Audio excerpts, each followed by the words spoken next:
how you can manage your money without sacrificing joy. I'm going to be sharing with you 3 steps on how you can, still pay off the debt, still invest without feeling like you're sacrificing your joy and that you're putting all of your time and energy towards just one thing of paying off debt or putting all your energy towards investing. I feel like we're meant to live life and we work hard, and there's a way that you can balance both. Before I dive in, my name is Tashieka. I'm a financial coach, and my goal really is to help you how to invest and pay off debt so that you can build wealth without sacrificing joy. So as you are joining, drop in the comments, let me know where you're watching from, and then we'll jump into the 3 steps of how to manage your money without sacrificing joy. I think this is a really important topic because a lot of time we're in this tug of war where we're trying to think, how do we balance and manage our priorities? And there is a way for you to be able to still take care of your priorities, live the life that you desire without feeling like you're making some sort of sacrifice. So as I jump through these 3 steps, this is going to be interactive. So I want to hear from you. I want you to drop in the comments and let me know your thoughts of kind of what you're doing too. And we'll have more dialogue on this. So we're going to jump in. So number 1, the number 1 thing that I've done for myself and that I share with my clients, and how do you balance this, is creating a fun money account. And a fun money account really is a separate account where you have allocated from your budget money that you're going to have fun with. And the reason why I like to separate this out into something different is in a different account is simply because when you are able to create or plan for fun, you're able to be able to spend without having that guilt that goes along with it. Like, let me know, drop in the comments if you've ever felt guilty, like you've had the money, you spent it on something that brought you joy, but then when you go back and you look at your expenses and you see how much money you've spent, you get this like feeling of like, oh, I could have used this extra money towards paying off debt, or I could have invested this money and got some more returns. And while yes, paying off debt is great and investing is great as well, but you also want to make sure that you have a balance of you're not sacrificing things in your life and you're not sacrificing your income simply towards one particular goal. And that's what I talk about a lot in my coaching program, is really helping my clients build a plan and a money system that is unique to their financial situation and unique to the goal that they're trying to achieve.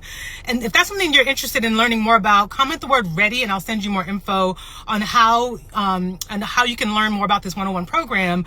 But I think it's important too that as you are creating your budget, like I said, you're setting aside this money for that. So I want you, let me know, drop in the comments, let me know, is this something you've done before? Have you created a fun money account? And if so, how has that worked out for you? I'd love to hear your comments on that. But step number 2, the other thing that I like to incorporate is separating your variable expenses. So again, let me know in the comments if this is you, if you're someone who you're managing your money, but you have everything in one account. So you got one checking account, you have your savings in there, your fund money is in there, like everything's coming in and out, your bills are coming in and out. And I want to hear too, like, how has that been working for you? Do you find that you're able to effectively manage your money while being able to pay your bills on time, while being able to do the things that you enjoy? And I'll tell you, for a lot of the clients that I see, this is one of the areas that they struggle with because they don't have clarity into what it is that's happening with their money, right? You're making good money, but then everything seems like, it's going every which way and you really don't have any clarity around what's actually happening. So this is why I stress this step here, is to separate your variable expenses from your bills. And so how you're going to implement this is you're going to have 2 accounts. If you don't already have 2 accounts, you'll create another account where you have one account simply for your bills and one account for your variable expenses. And the way I like to think about this is that fixed expenses account are all of those bills and expenses that have a due date.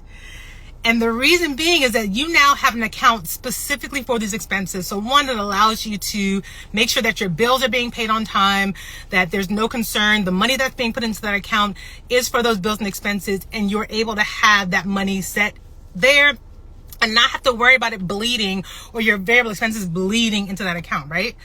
And so with the variable expenses account, you're going to create your budget and you're going to look at what are all of the things that you spend money on that varies. That'll be your groceries, your gas, your dining out, your entertainment, other activities that will encompass that variable expenses account.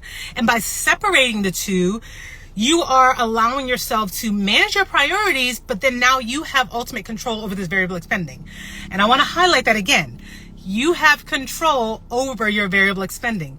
You have control to determine how you want to spend your money and what you're spending your money on. So that's why I always recommend separating the two out, and that gives you more clarity and control of your account. So drop in the comments, let me know, do you currently separate your spending account from your variable expenses from your bills account? Do you have everything in one? Or do you separate it out? And if you have everything in one, how's that working out for you? How do you find, what are the challenges that you're experiencing with having everything in that one account?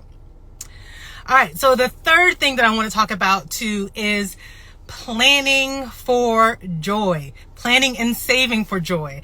This is most important and crucial for me because I think one of the things that I see a lot is, you know, we're making this money and then we feel like we're either throwing all our money towards debt or we're trying to invest and save.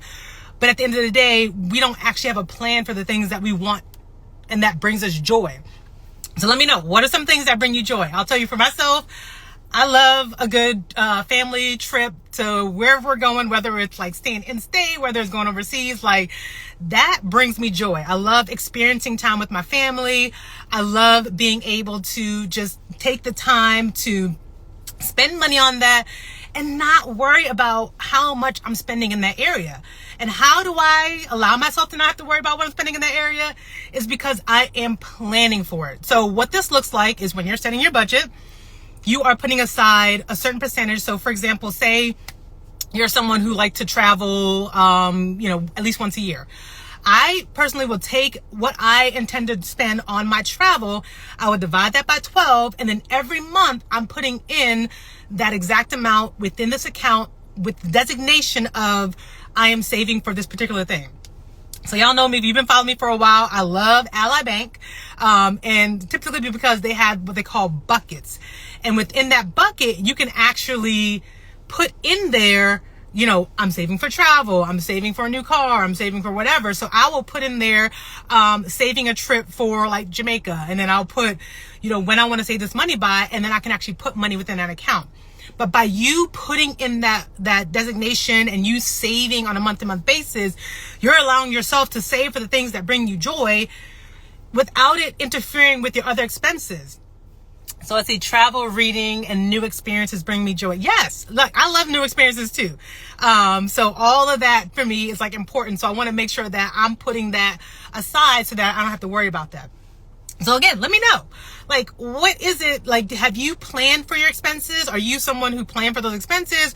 Or do you often find that, you know, you feel guilty spending in this area? Because again, the whole point of this and why I'm sharing this is I don't want you to feel guilty with how you're spending your money. Because I usually find one of the other ends of the spectrum, you are someone who you're making good money and you're just spending all this money and then you're trying to figure out, dang, like what happened to all this money? And you really don't have a plan for, you know, what you're doing with your money. And by setting up these 3 accounts, it puts you in control of what you're going to be doing with your money because you're being proactive with managing your money versus wondering what happened to it when it left, right? And again, I told you I'm a big proponent of paying yourself first. So these are things that I'm setting up. Once I've set up my buckets of my savings and investing, then these are the buckets that follow with, okay, now that I have my discretionary income, this is how I'm planning to disperse my income so that I can actually live and have joy. So if you have any questions, let me know. Feel free to drop in the comments. Again, I am opening up spots in my one-on-one coaching program. This is a 90-day program with the whole idea is for you to transform from right now, you don't know what's going on with your money, you don't know where it's going, and you really want to plan to be able to maximize your income so that you're building wealth and still be able to enjoy life now, because we're not about sacrificing joy.